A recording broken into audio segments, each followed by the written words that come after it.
కూడా వీళ్ళిద్దరూ కలిశారు. వీళ్ళిద్దరి మధ్య ప్రేమ ఉంది, సంబంధం నడిపింది.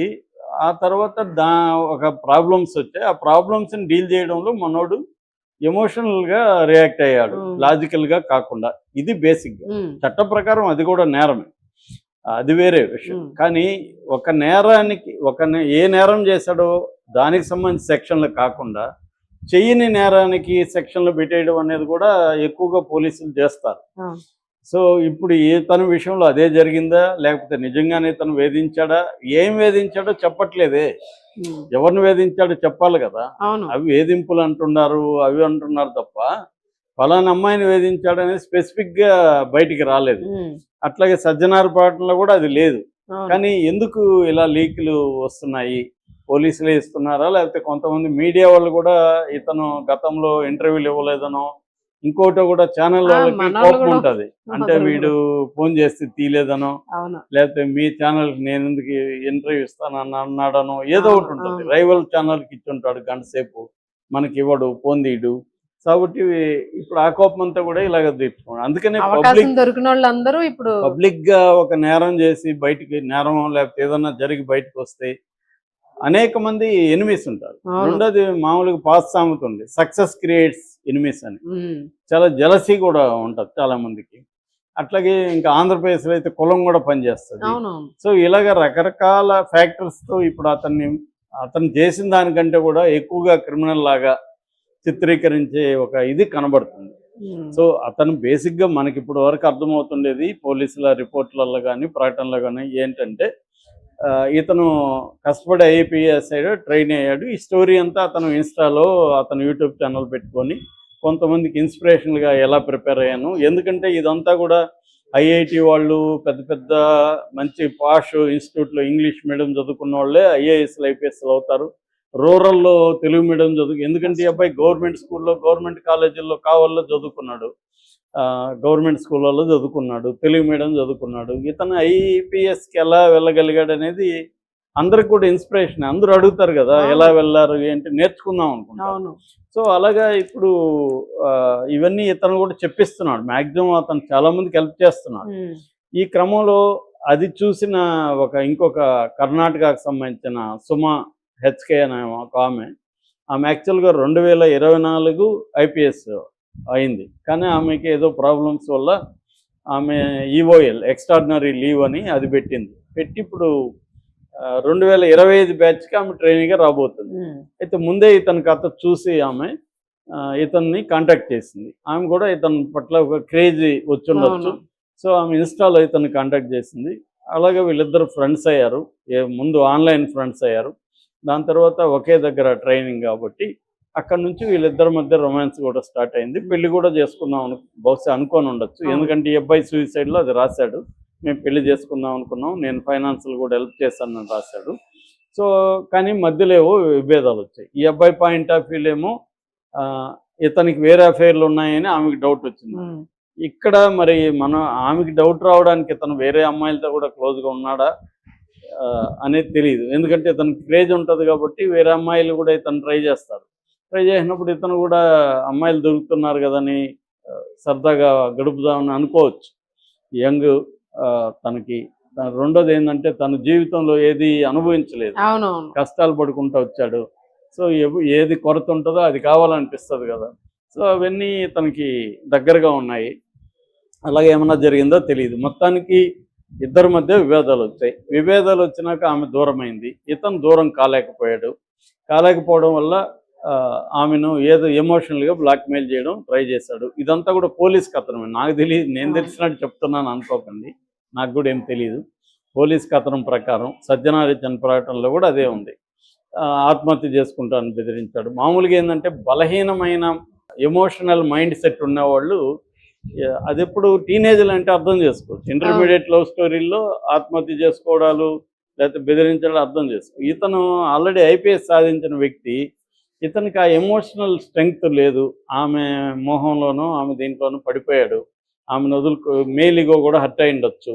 ఇతనికి ఆ ఈగో సమస్య కూడా ఉంది. కానిస్టేబుల్ కూడా మామూలుగా సిఐలు కానిస్టేబుల్ అలాగే అంటారు కదా,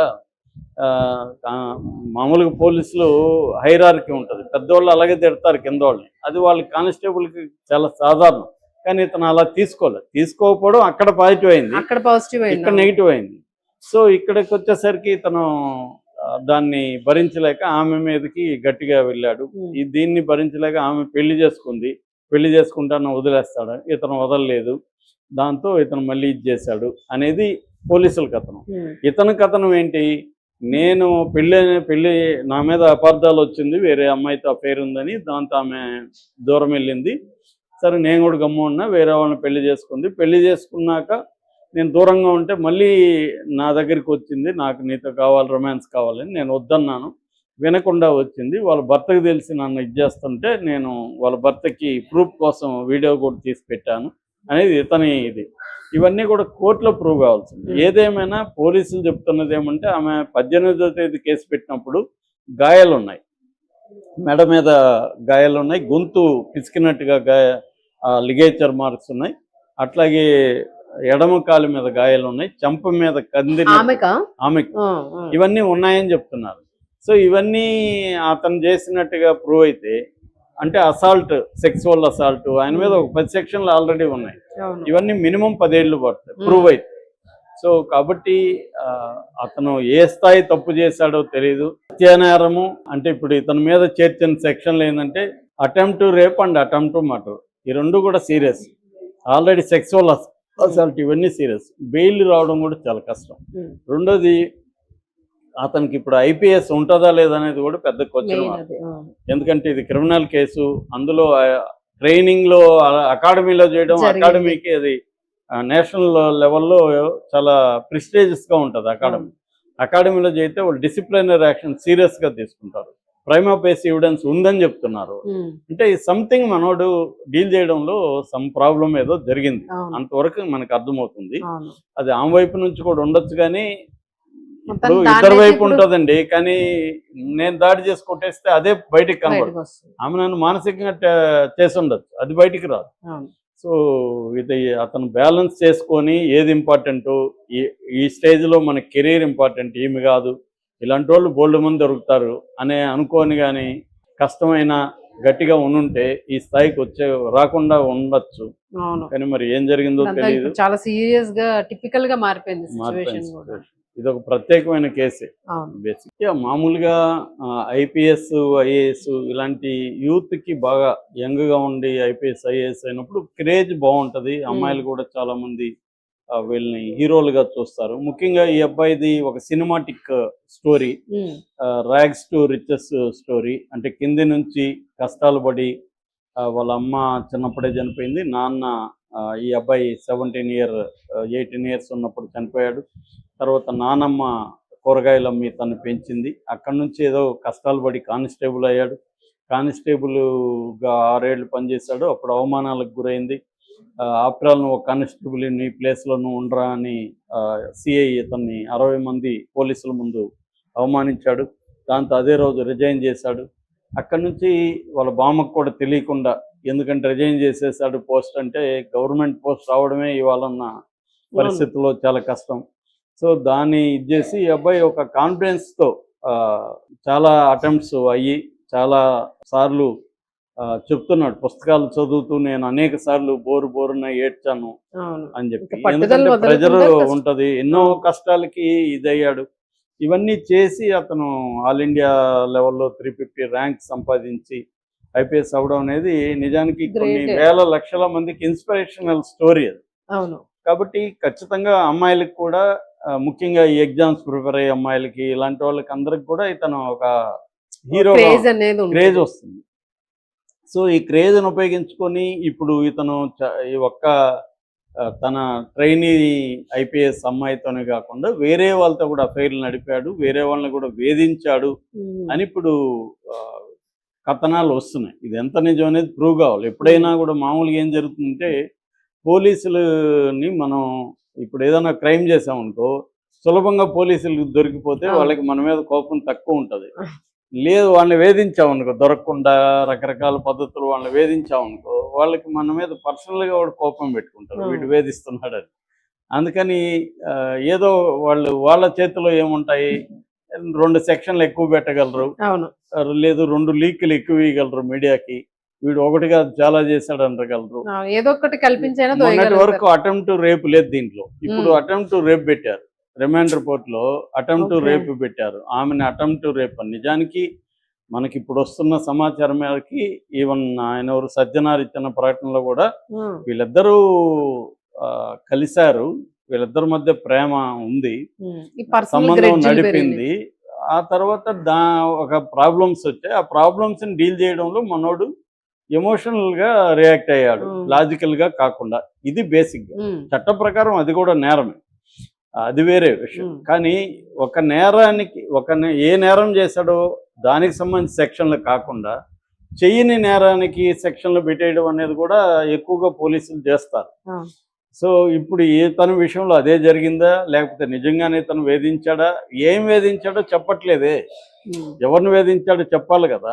అవి వేధింపులు అంటున్నారు, అవి అంటున్నారు తప్ప ఫలానా అమ్మాయిని వేధించాడు అనేది స్పెసిఫిక్ గా బయటికి రాలేదు. అట్లాగే సజ్జనార్ పాటలో కూడా అది లేదు. కానీ ఎందుకు ఇలా లీకులు వస్తున్నాయి, పోలీసులే ఇస్తున్నారా, లేకపోతే కొంతమంది మీడియా వాళ్ళు కూడా ఇతను గతంలో ఇంటర్వ్యూలు ఇవ్వలేదనో ఇంకోటో కూడా ఛానల్ వాళ్ళకి కోపం ఉంటది, అంటే వీడు ఫోన్ చేస్తే తీయలేదనో, లేకపోతే మీ ఛానల్ నేను ఎందుకు ఇంటర్వ్యూ ఇస్తానని అన్నాడనో ఏదో ఒకటి ఉంటుంది. రైవల్ ఛానల్ కి ఇచ్చుంటాడు గంట సేపు, మనకి ఇవ్వడు, ఫోన్ తీయడు. కాబట్టి ఇప్పుడు ఆ కోపం అంతా కూడా ఇలాగ తీర్చుకోండి. అందుకనే పబ్లిక్ గా ఒక నేరం చేసి బయటికి, నేరం లేకపోతే ఏదన్నా జరిగి బయటకు వస్తే అనేక మంది ఎనిమిస్ ఉంటారు. రెండోది మామూలుగా పాస్ సామెత ఉంది, సక్సెస్ క్రియేట్స్ ఎనిమిస్ అని. చాలా జలసీ కూడా ఉంటది చాలా మందికి. అట్లాగే ఇంకా ఆంధ్రప్రదేశ్లో అయితే కులం కూడా పనిచేస్తుంది. సో ఇలాగ రకరకాల ఫ్యాక్టర్స్ తో ఇప్పుడు అతను చేసిన దానికంటే కూడా ఎక్కువగా క్రిమినల్ లాగా చిత్రీకరించే ఒక ఇది కనబడుతుంది. సో అతను బేసిక్ గా మనకి ఇప్పుడు వరకు అర్థమవుతుండేది పోలీసుల రిపోర్ట్లలో కానీ ప్రకటనలో కానీ ఏంటంటే, ఇతను కష్టపడి ఐఏపీఎస్ అయ్యాడు, ట్రైన్ అయ్యాడు. ఈ స్టోరీ అంతా అతను ఇన్స్టాలో అతను యూట్యూబ్ ఛానల్ పెట్టుకొని కొంతమందికి ఇన్స్పిరేషన్గా ఎలా ప్రిపేర్ అయ్యాను. ఎందుకంటే ఇదంతా కూడా ఐఐటి వాళ్ళు, పెద్ద పెద్ద మంచి పాష్ ఇన్స్టిట్యూట్లో ఇంగ్లీష్ మీడియం చదువుకున్న వాళ్ళే ఐఏఎస్లు ఐపీఎస్లు అవుతారు. రూరల్లో తెలుగు మీడియం ఎందుకంటే ఈ అబ్బాయి గవర్నమెంట్ స్కూల్లో, గవర్నమెంట్ కాలేజీల్లో కావాలో చదువుకున్నాడు, గవర్నమెంట్ స్కూళ్ళలో చదువుకున్నాడు, తెలుగు మీడియం చదువుకున్నాడు. ఇతను ఐపీఎస్కి ఎలా వెళ్ళగలిగాడు అనేది అందరికి కూడా ఇన్స్పిరేషన్. అందరూ అడుగుతారు కదా ఎలా వెళ్ళారు ఏంటి, నేర్చుకుందాం అనుకుంటాను. సో అలాగా ఇప్పుడు ఇవన్నీ ఇతను కూడా చెప్పిస్తున్నాడు, మ్యాక్సిమం అతను చాలా మందికి హెల్ప్ చేస్తున్నాడు. ఈ క్రమంలో అది చూసిన ఇంకొక కర్ణాటకకు సంబంధించిన సుమా హెచ్కే అనే ఒక ఆమె యాక్చువల్గా